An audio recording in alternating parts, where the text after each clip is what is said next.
اہم ترین خبر آپ کو دیں گے۔ ٹک ٹاکر ثنا یوسف قتل کیس کا فیصلہ سنا دیا گیا ہے۔ اسلام آباد کی عدالت نے ثنا یوسف قتل کیس کا فیصلہ سنا دیا۔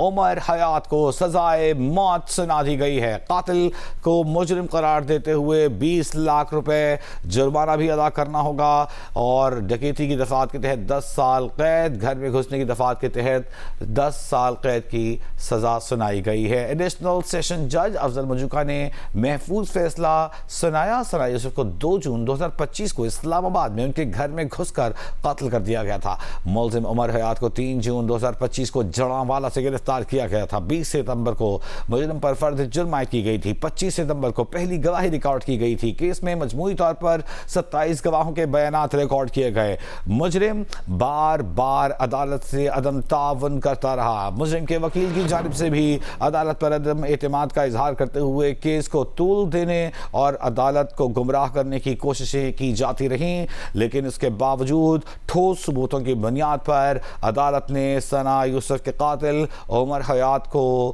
سزائے موت سنا دی ہے۔ ثنا یوسف کے والدین نے بھی عدالتی فیصلے پر اطمینان کا اظہار کرتے ہوئے اسے انصاف پر مبنی قرار دیا ہے۔ کیا کہنا تھا آپ کو سنواتے ہیں۔ بہت مشکل تھا لیکن ہمارے وکیلوں نے ہمارا بہت ساتھ دیا۔ بہت اچھا دونوں وکیلوں نے، سب ٹیموں نے، دو وکیلوں کے ٹیم نے، سب نے بہت انہوں نے ہمارا ساتھ دیا۔ انہوں نے اتنا اچھا وہ کیا، بہت زبردست۔ ہم نے بہت خوش ہو گئے پاکستان کی عدالت سے ہم گئے، بس ہمیں یہ خوشی ہے۔ آگے بھی مجھے امید ہے اسی طرف آپ لوگ بھی ہمارے ساتھ دیں گے۔ میں میڈیا کا بہت شکر گزار ہوں۔ اور یہ جو فیصلہ آیا ہے، یہ فیصلہ صرف میرے ذات تک نہیں ہے، یہ پورے معاشرے کے لیے فیصلہ ملا ہے۔ پورے معاشرے میں اس طرح کے جو کرمنل جو لوگ ہیں آج تک، تو یہ ان کو جو سبق ہے کہ اگر اس طرح کوئی کام کرے تو اس کا انجام اسی طرح مل سکتا ہے۔ معاشرے کو انصاف ملا، مجھے انصاف ملا، اور تمام لیڈیز کو جو ہے اس میں بچیوں کو انصاف ملا، سب کو انصاف ہے۔ یہ صرف میرے لیے نہیں ہے، یہ پورے معاشرے کو انصاف مل گیا ہے۔ گزشتہ سال اسلام آباد کے سیکٹر G13 میں ثنا یوسف کو قتل کر دیا گیا تھا، جس کی یادیں آج بھی اسی گھر میں بسی ہوئی ہیں۔ عرفہ فیروز کی رپورٹ دیکھیے۔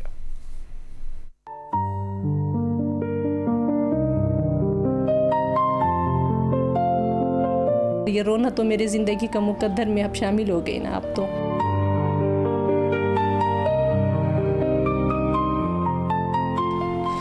بس وقت گزر رہا ہے،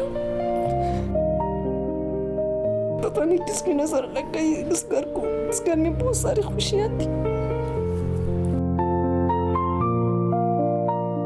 2 جون 2025 اسلام آباد میں 17 سالہ سوشل میڈیا انفلوئنسر ثنا یوسف کو قتل کر دیا گیا تھا۔ آج ہم اسی گھر کے باہر کھڑے ہیں جہاں یہ دردناک واقعہ پیش آیا تھا۔ وقت گزر گیا لیکن ثنا یوسف کی یادیں آج بھی اس گھر کی دیواروں اور والدین کے دلوں میں زندہ ہیں۔ ثنا یوسف کے والدین کس طرح سے اپنی بیٹی کی یادوں کے ساتھ یہ زندگی گزار رہے ہیں، آئیے انہی سے جانتے ہیں۔ شام 5 بجے کا وقت تھا۔ ملزم عمر حیات انہی سیڑھیوں سے ہوتا ہوا مبینہ طور پر ثنا یوسف کے کمرے میں داخل ہوا اور فائرنگ کر کے فرار ہو گیا۔ ثنا کے کمرے میں آج بھی اس کے استعمال کی چیزیں اسی طرح رکھی ہیں۔ میں اس ٹائم ثنا یوسف کے کمرے میں موجود ہوں اور یہ وہی کمرہ ہے جہاں ثنا یوسف کو بے دردی سے قتل کیا گیا تھا۔ آپ دیکھ سکتے ہیں کہ ثنا یوسف کے جو کپڑے ہیں وہ اس الماری میں ہیں، جو ثنا پرس یوز کرتی تھیں، انفلوئنسر تھی تو ان کو PR کے لیے جو